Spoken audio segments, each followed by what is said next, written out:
Hola, ¿cómo estás? Espero que te encuentres muy bien. Continuamos en este ejercicio de despertar de la conciencia. Hoy vamos a hablar de la experimentación y toma de conciencia. Experimentación. Esto de experimentación como experimentos que en psicología algunos llaman experimentos conductuales o experimentación con precisamente con experiencias de vida eh, con ejercicios donde podemos hacer conscientes muchas cosas, ¿no? Es un tema bien interesante, es experimentación y toma de conciencia. Y bueno, para empezar, hablemos un poco de la conciencia, ¿no? El objetivo de, de muchas terapias psicológicas es hacer consciente lo que es inconsciente, ¿bien? En psicoanálisis, en gestal, bueno, eh, o darnos cuenta de lo que no nos hemos dado cuenta, ¿no? Y esto sería parte del objetivo de esta experimentación para tomar conciencia, ¿sí? Darnos cuenta de lo que no nos hemos dado cuenta, poder ver lo que no hemos visto. Si hablábamos en nuestra sesión pasada de ese fondo indiferenciado, que a veces no diferenciamos las cosas, no vemos una figura, no vemos las cosas claramente. Y esta experimentación, estos ejercicios nos pueden ayudar a ver las cosas.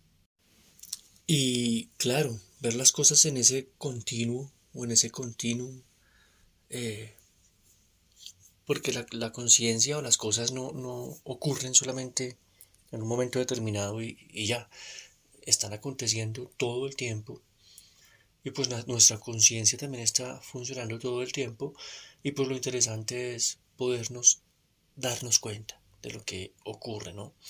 Y aquí cuando tenemos conciencia y lo hacemos en un continuo, es cuando podemos empezar a tener ajustes creativos, es decir, a implementar conductas, actitudes acordes con la situación que estamos viviendo, con las necesidades, con los deseos que tenemos realmente, de una manera muy creativa. Bien, de una manera muy creativa. Entonces, estos ejercicios de experimentación nos permiten desenmascarar los famosos mecanismos neuróticos de los que hemos hablado varias veces en todo este proceso.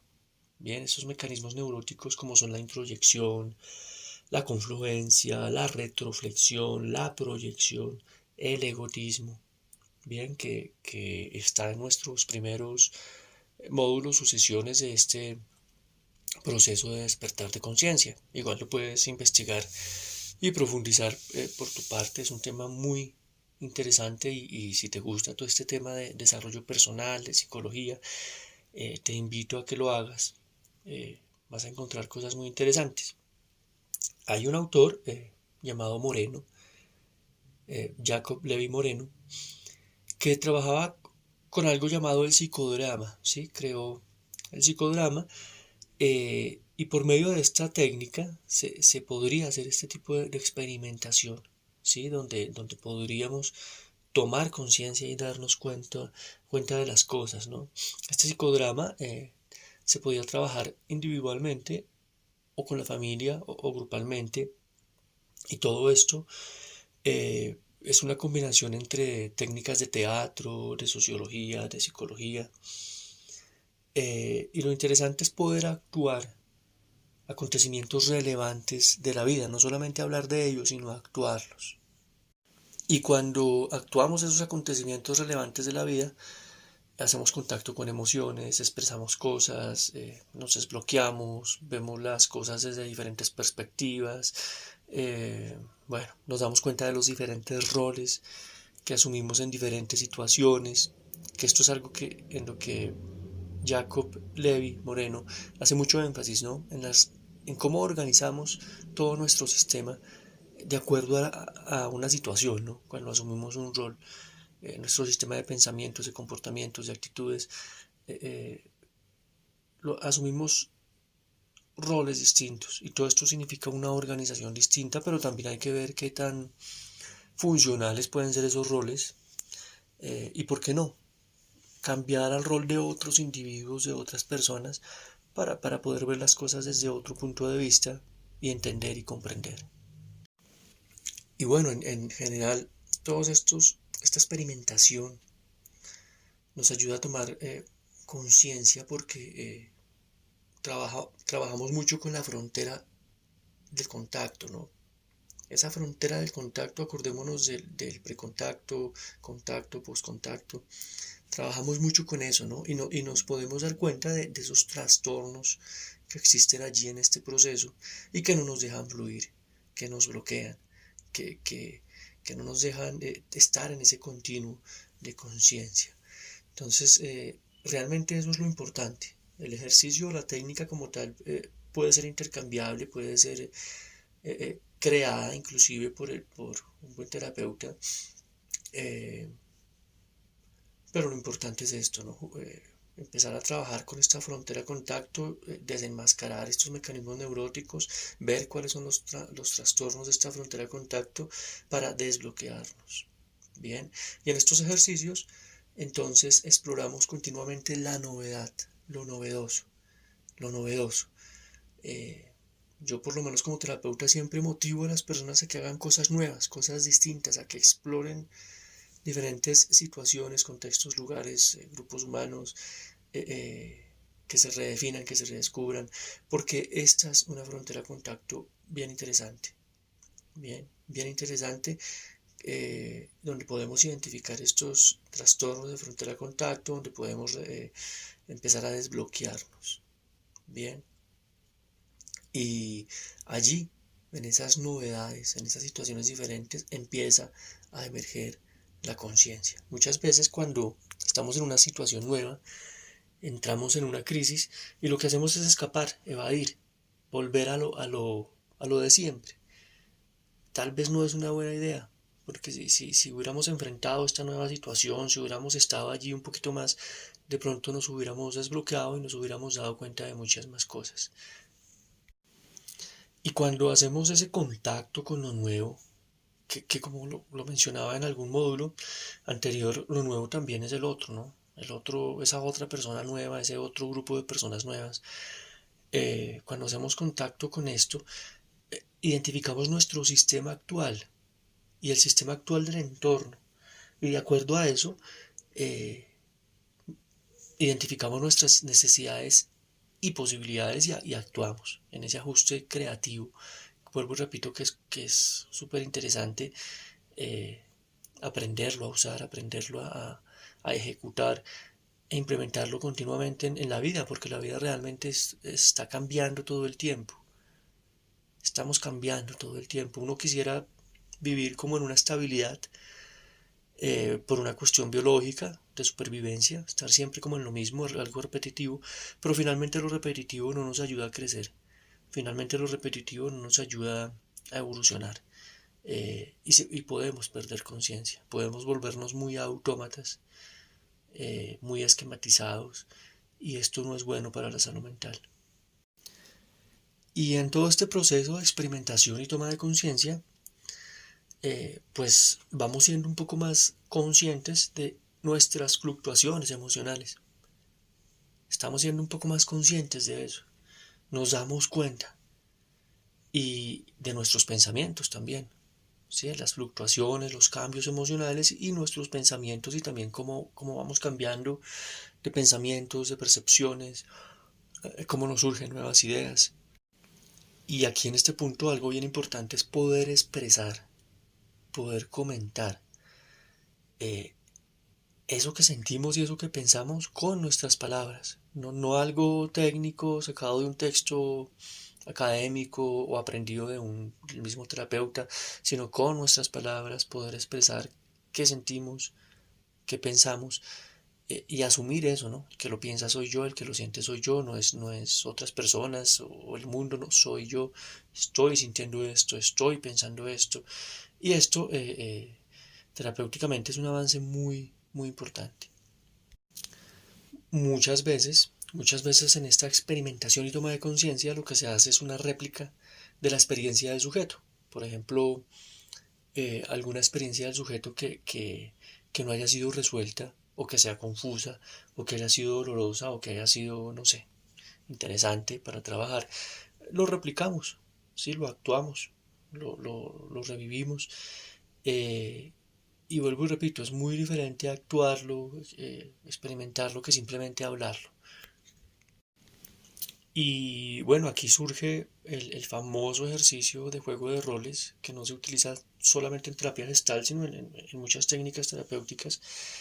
Y en este manejo de roles, pues, como decía, logramos identificar cómo organizamos todo nuestro sistema en determinadas situaciones, logramos ponernos en el lugar de otros, logramos hacer contacto con emociones, también logramos desarrollar habilidades sociales. Creo que el teatro posibilita esto de una manera muy potente, desarrollar habilidades sociales que lo mismo, uno puede leer mucho sobre el tema o escuchar muchas conferencias, pero esto ya es ponerlo en práctica, esto ya es hacerlo en la realidad y tiene un componente mucho más poderoso.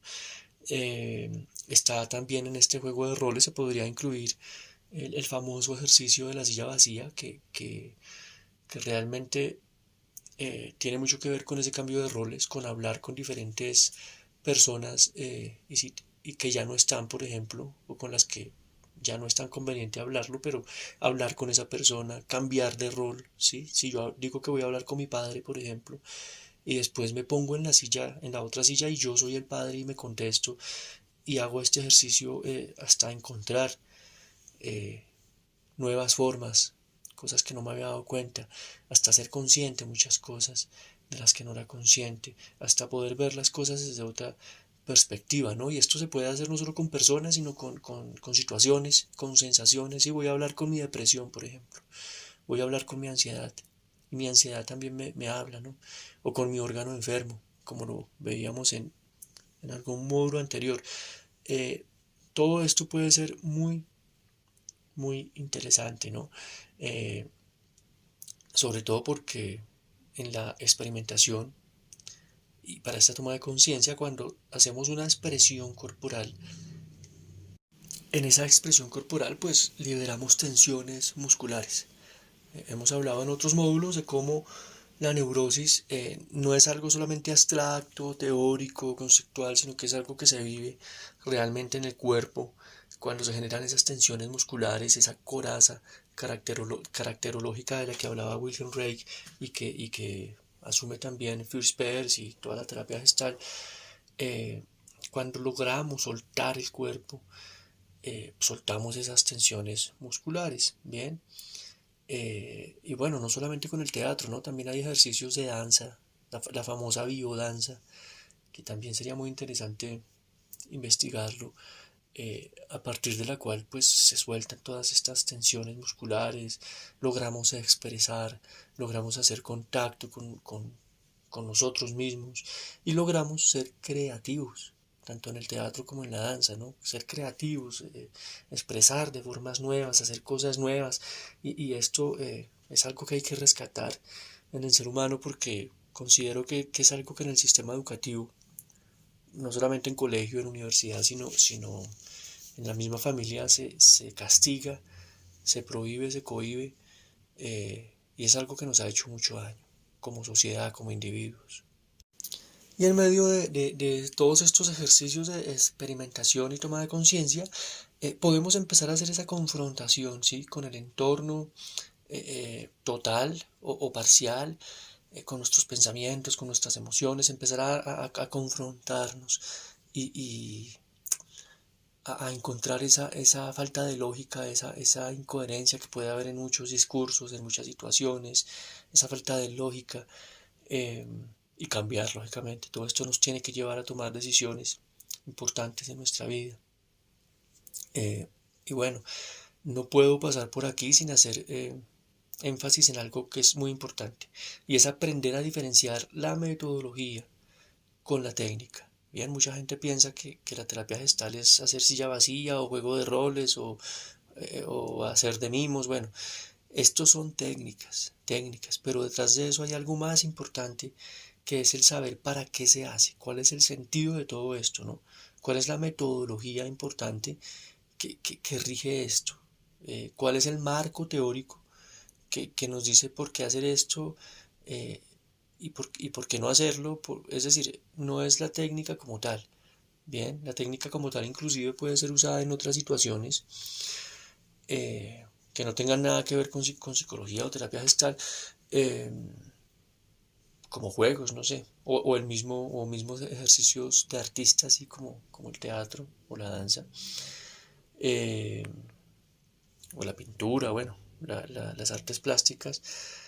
Pero hay que diferenciar aquí por qué lo hacemos, para qué lo hacemos, cuál es el marco teórico que nos dice y qué es lo que buscamos, ¿no? En este caso es muy claro que buscamos la toma de conciencia, desenmascarar estos mecanismos neuróticos, desbloquearnos, generar ese ajuste creativo. Bien, no hay que confundir entonces la esencia con la forma, ¿no? Muchas personas caen en este error, muchos psicólogos inclusive caen en este error, eh, y no es lo mismo, bien. Si no terminamos volviéndonos, como diría una persona, un profesor en la universidad, en mi pregrado, como recreacionistas, hacemos actividades, divirtámonos, levantemos las manos, corramos, tal, sí, pero ¿y cuál es el sentido de todo esto? ¿Qué es lo que estamos buscando al hacer ese ejercicio? No es que hacer la actividad lúdica o recreativa sea mala, pero ¿cuál es nuestro objetivo? Como terapeutas tenemos que tener un objetivo que vaya un poquito más allá. No lo hacemos solamente por jugar o por pasar el rato o por hacer rompehielos, sino tiene que ir un poco más allá, enfocado a despertar conciencia, a darnos cuenta de algo, a identificar formas, a diferenciar el fondo de la forma, bueno, etcétera. Todo esto que ya hemos estudiado. Y todos estos ejercicios de experimentación y toma de conciencia finalmente nos permiten elegir, tomar buenas elecciones, o malas, pero elegir por lo menos, en lugar de repetir. Sí, recordemos que esa tendencia que a veces se tiene a tener formas fijas repetitivas que no son nada sanas, ¿sí? Neuróticas, repetitivas, que repetimos y repetimos así no nos funcionen, pero que seguimos ejecutando en la vida y que no es nada sano. Parte de lo que se busca en estos ejercicios de experimentación y toma de conciencia es primero que todo estar ahí, estar en el momento que estamos, el famoso aquí y ahora. Estar viendo lo que estamos viendo, escuchando lo que estamos escuchando, sintiendo lo que estamos sintiendo, pensando lo que estamos pensando. Y aquí entran esas premisas famosas de la terapia gestal, como estar aquí y ahora precisamente, como permitirnos sentir lo desagradable, así como lo agradable, pero también lo desagradable hay que permitirnoslo sentir. eh, y eso tiene que ver con eso, con estar ahí, ¿sí? Con estar en el lugar. Y aquí pues entran muchas técnicas también derivadas del Tao, derivadas del budismo, derivadas de simplemente la relajación, la meditación en general. Eh, También esta experimentación en toma de conciencia tiene que ver con estas técnicas de frontera contacto, como lo habíamos dicho, todo lo que permita trabajar con esta frontera contacto e identificar qué es lo que no fluye, cuáles son esos trastornos de la frontera contacto. Si de pronto no hacemos contacto o de pronto nos quedamos ahí haciendo contacto o de pronto nos cuesta soltar, eh, y sobre todo pues hacer conciencia, bien, hacer conciencia eh, de todo esto, expresarlo y asumir una actitud y una toma de decisiones frente a esto. Muchas gracias por estar aquí.